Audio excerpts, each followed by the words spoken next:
Live from Studio 2A in PIX Plaza, this is the PIX 11 News at 10. I actually don't know why I'm saying this part, but do you take your smartphone into the shower, or has your partner ever interrupted sex to take a call or send a text message? Excuse me? You might need some help, or you might know somebody who has an addiction. And I will admit this, I do use it in the shower. What about the other part? No. Good. Keep going. All right, there's actually a name for this. Some people say it should be considered a legitimate mental disorder and that it should be added to the medical dictionary. It's serious. PIX 11's Christy Duffy here to look at the impact of the addiction.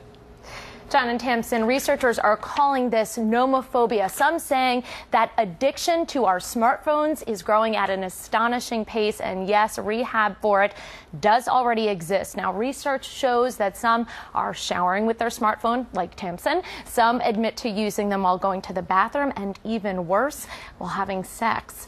Another study I read says we are now spending more time with these devices than with the most important people in our lives.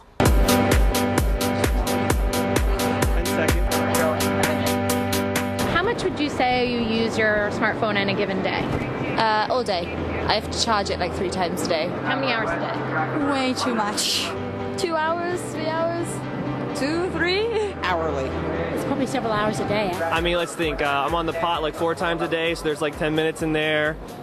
You know. Use it in the bathroom? Absolutely, man. It's the best read you can possibly have. When it's busy like this, Grand Central Terminal turns into a sea of smartphones. People here telling us they use them everywhere from on the toilet to on the train ride home.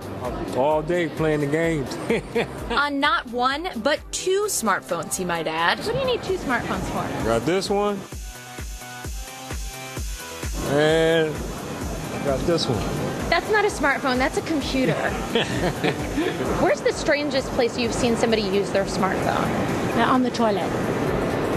That's pretty You don't odd. have to tell me who it was. Yeah. So this guy is not alone. How much time would you say you spend on your smartphone daily? More time than my wife would prefer. Uh-oh, you're not spending more time with your smartphone than your wife, are you? She would contend that sometimes, yes. Couples are spending more time with their smartphones than with each other, says a recent study. The findings show smartphone use is on average 119 minutes daily, while time spent with a significant other, 97 minutes daily. An odd place where people are racking up time. Another study found 1 in 10 take their smartphone with them into the shower. I'm the king of the cool chair.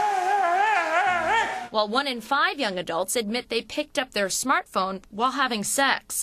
1 in 10 adults of all ages said they did it too. Nomophobia, or no mobile phobia as it's been coined, is the fear of being without your phone. 2 psychologists recently suggested putting the disorder into the DSM, the gold standard guidebook for diagnosing mental disorders.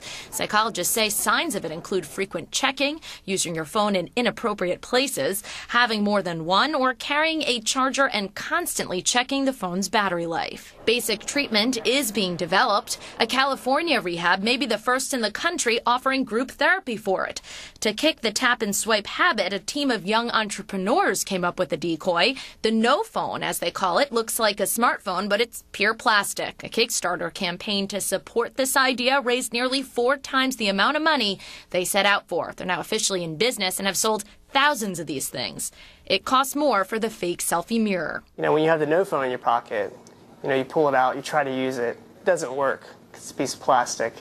And you can go on and have a conversation with whoever you're hanging out with. I asked addiction specialist Dr. Harris Stratyner. Do you see it as a legitimate disorder? I do. I think it's becoming more and more of a legitimate disorder. So how much time is too much? I think you have to judge that for yourself.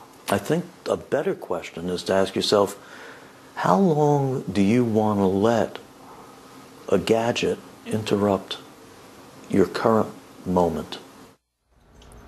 Now, Dr. Stratyner says you can really get addicted to just about anything, and how much time you choose to spend on your smartphone is really a personal decision that depends on a lot of factors like your age, your job, your lifestyle.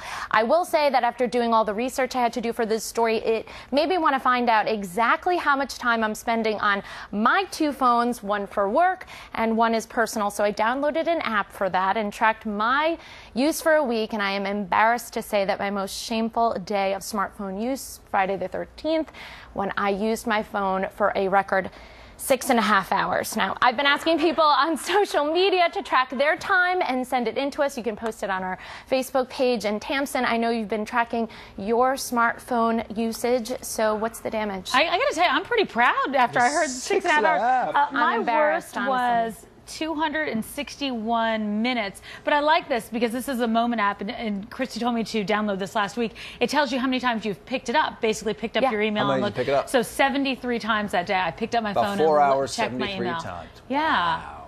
I'm okay with that number compared to yours, I think. Well, but do we both have mental disorders? Is that what that in my defense, it does run in the background. It includes like when you're using your GPS, and I drive a lot for work, so. Right, right. I mean, I feel like that's like a severe leap. If you factor in the time you slept that day, the time you ate, the time you showered and everything, you were on the phone basically the entire time outside of the bed.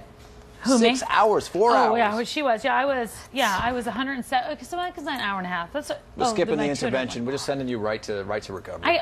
So what do they suggest? I mean, this is a serious disorder, and they're talking about it, and they're saying that what is the solution? Like, is there medicine for this? I know that plastic thing. I'm not carrying that around. There is some recommendations for anti-anxiety and antidepressant drugs, but, I think it really is all within reason. Yeah, so. I think so, too. All right, I like that. That's interesting to note. Wow. Duly noted. Yeah. All right.